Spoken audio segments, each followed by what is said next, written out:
de 140.000 solicitudes de información en 2016, cifra que dobla la registrada en 2015, así como un mayor acercamiento con los colectivos que antes estaban invisibilizados, fueron algunos de los logros destacados por el hasta hoy defensor del pueblo Ramiro Rivadeneira, a quien el Parlamento, como lo pudimos evidenciar en un reportaje precedente, aceptó su renuncia al cargo.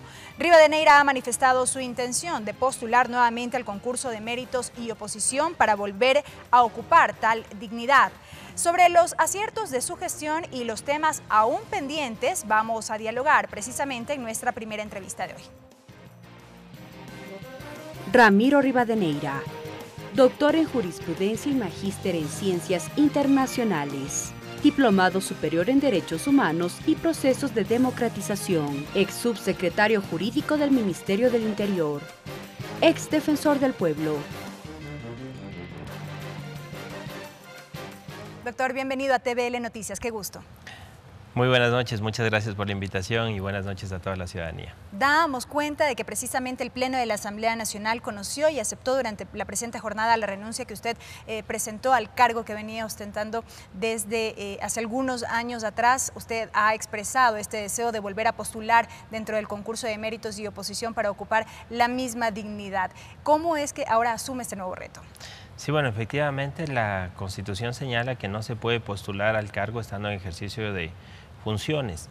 Las figuras jurídicas podían ser la licencia, se podía solicitar una licencia o la renuncia. A nosotros nos pareció más ético presentar la renuncia y no tener ningún vínculo con la institución para participar en el concurso en igualdad de condiciones. Ahora vamos a participar en el concurso, en los próximos días estaremos presentando la documentación y por supuesto enfrentando también las siguientes etapas del concurso. Si todo sale como lo esperado, volveremos al puesto y si no, nosotros tenemos una línea de trabajo en derechos humanos que no la vamos a abandonar de ninguna manera. ¿Qué lo motiva nuevamente, doctor Rivadeneira?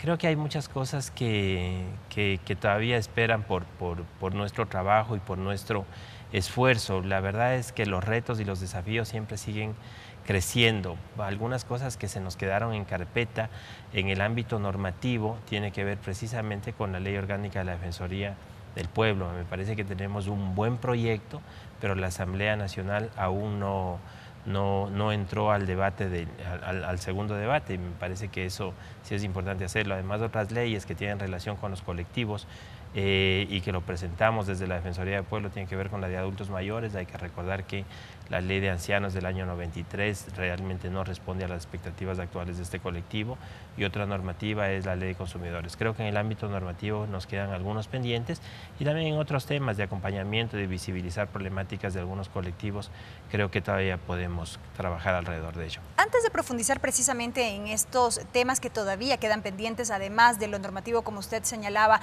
doctor, citar o hacer referencia a aquellos logros que precisamente se exponían durante la presente jornada en el marco de esta Semana de la Transparencia, en donde efectivamente se pudieron evidenciar algunos resultados.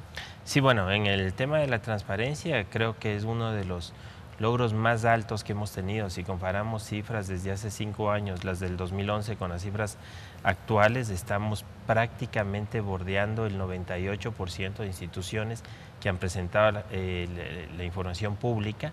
El año pasado se reportaron 50.000 solicitudes de acceso a información pública. Hay que recordar que a pesar de que esto estaba en la ley desde el año 2004, no se había hecho durante los años precedentes y solamente los sistemas informáticos que incorporamos en la ley nos ha permitido ya tener reportes sobre las solicitudes de acceso a información pública. Y sabemos que en el año 2014 se presentaron 40.000 y ya en el año 2015 con el uso de la tecnología se reportaron básicamente 140.000 causas, y eso nos da un significado de que la ciudadanía está participando con respecto a este derecho, pero que las instituciones también están respondiendo. Es decir, existía en la legislación, no obstante no se venía cumpliendo. Efectivamente, en la legislación había 3 puntos que era de obligatorio cumplimiento por parte de las instituciones: presentar la información que le exigía la ley; lo segundo, reportar las solicitudes de acceso a información pública que habían tenido por parte de la ciudadanía; y lo tercero, reportar los ítems de información reservada. Ni lo segundo ni lo tercero se venía cumpliendo, y solamente con el esfuerzo que pudimos hacer elaborando un sistema informático que además nos permitía que las instituciones llenen formato respecto a la información, nos da cuenta de que ahora las instituciones ya están cumpliendo con los 3 ítems. Pero no se venía cumpliendo en cierta medida un poco a causa de que de pronto falta de observancia y de seguimiento más allá de la implementación ya de los sistemas informáticos y demás. Exactamente, porque la capacidad de monitoreo y la capacidad de control con respecto a estos ítems no existía.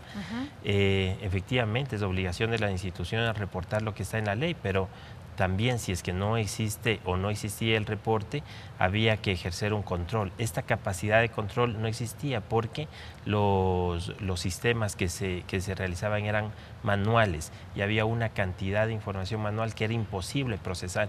Por eso es que ahora el uso de la tecnología que ya hemos incorporado en la Defensoría nos permite monitorear todos estos temas. ¿Qué implica, un poco para que el ciudadano de a pie lo entienda de mejor manera, qué implica esto de transparentar toda aquella información pública? Porque suena como muy amplio, ¿no? Sí, acceder a información pública es un derecho de toda la ciudadanía y por lo tanto, como es un derecho, existe un obligado. Todas las personas que manejen recursos del Estado, sean entidades públicas o privadas, deben transparentar la información y la ciudadanía puede acceder a esta información. Además de conocer cómo se realiza el manejo de la información, le permite a la ciudadanía también participar de la información. Este derecho ya está reconocido básicamente en todas las legislaciones del mundo, pero lo importante es que la ciudadanía se apropie del derecho de acceso a información pública. Lo que ha ocurrido es que al no tener la relevancia, porque la sociedad no se la ha dado con respecto a otros derechos, simplemente no ha habido la participación suficiente para ejercer el derecho. Lo que hemos intentado desde la Defensoría del Pueblo es precisamente darle la relevancia al derecho, hacer y acompañar a las instituciones públicas para que informen con respecto a todo este tipo de información pública y que cumplan con sus obligaciones. Y estamos viendo los resultados en el sentido de que la ciudadanía también se está apropiando del derecho. Ahora bien, doctor, eso en lo que tiene que ver con la transparencia de la información. Yo decía en la presentación de esta entrevista, o hacía referencia al menos, que otro de los logros señalados por parte de la Defensoría tiene que ver con que se ha alcanzado un mayor acercamiento con aquellos colectivos que por décadas venían siendo invisibilizados. ¿A qué nos referimos y muy puntualmente cuáles son estos resultados que se han logrado? Cuando uno trabaja en derechos humanos, la tentación de hacer muchas cosas es grande y el que mucho abarca poco aprieta. Esa es la verdad. En derechos humanos es necesario fijarse objetivos claros. Uno de los temas que nosotros nos dimos cuenta es que las problemáticas de los colectivos, especialmente los que han sido excluidos de la sociedad, estaban invisibilizados. Entonces, el colectivo afro tenía una problemática, tiene una problemática de discriminación, lo mismo el colectivo LGBT.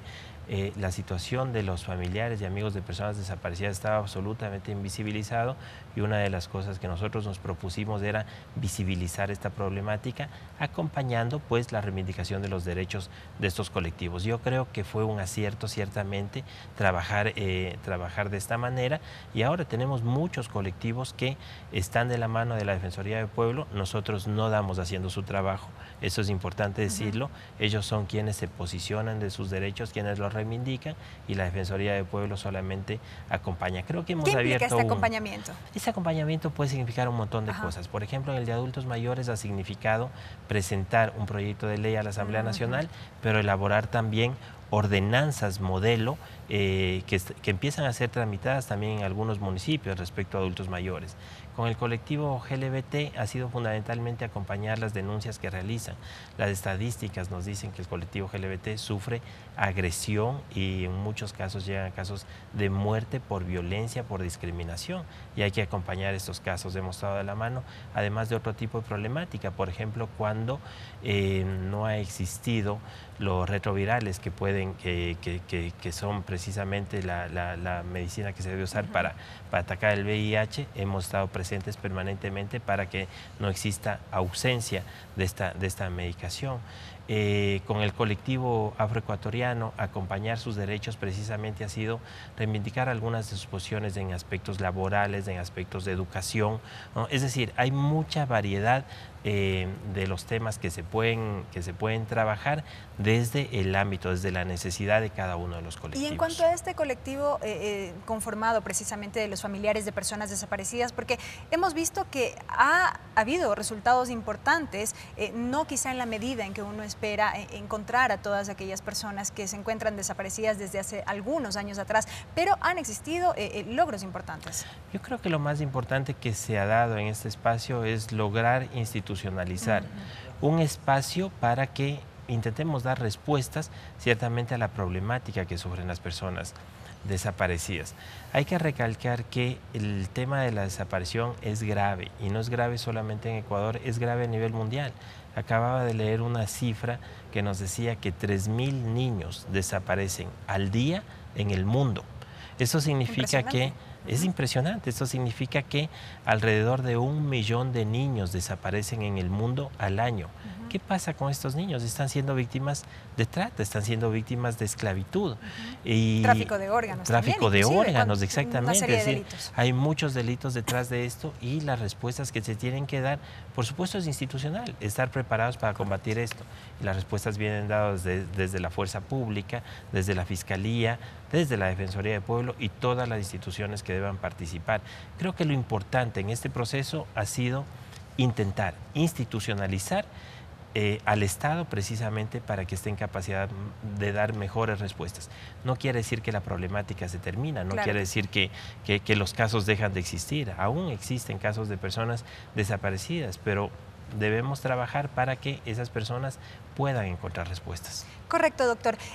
Un poco ya para ir finalizando esta entrevista, usted ha hecho un recuento de aquellas acciones que se han venido impulsando desde la Defensoría y si me permite yo quisiera hacer una consulta que es un poco la impresión de determinados sectores que han criticado no solo la gestión de esta institución sino de otras tantas. En lo que tiene que ver con la Defensoría del Pueblo, al parecer no se habría visibilizado a gran escala toda esta gestión que se ha llevado adelante al punto que se piensa que sería una institución prácticamente innecesaria.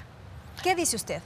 Miren, realmente no tiene ningún fundamento una posición de esa naturaleza. Por supuesto que hay detractores de todas las instituciones y en todos los sectores. Y de las personas y en todos los sectores. Sí. En efecto. Pero creo que quienes participan más cercanamente del ámbito de la política confrontativa esperan encontrar instituciones confrontativas.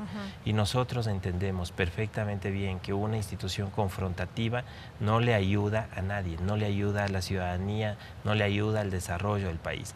Lo que hemos intentado precisamente hacer es construir. Creemos que los derechos humanos no se confrontan, se construyen, se levantan y son precisamente los acercamientos que hemos tenido con las diferentes autoridades, instituciones, sectores de la sociedad, la que nos ha permitido ir construyendo derechos. Esa es nuestra filosofía de trabajo, esa ha sido nuestra filosofía institucional. Pero de pronto, ¿no sería importante y también necesario evidenciar todavía aún más todo este trabajo que se lleva adelante? Bueno, tratamos de evidenciar ciertamente, inclusive los canales de comunicación de la Defensoría del Pueblo han sido fortalecidos. Tenemos buenos canales de comunicación, podría decirlo, y lo que nos damos cuenta también es que debe fortalecerse una interactuación entre la ciudadanía, las organizaciones, con la Defensoría del Pueblo. Seguramente es uno de los retos. Correcto, doctor. Y desde ya nosotros auguramos todos los éxitos en este caso, en este camino que usted ha emprendido de postular nuevamente a ocupar la misma dignidad que venía ostentando en los últimos años. Gracias por habernos acompañado. Muchísimas gracias. Buenas noches. El doctor Ramiro Rivadeneira, ex defensor del pueblo, haciendo con nosotros un balance de la gestión que ha venido desarrollando en estos últimos años esta institución, la Defensoría del Pueblo.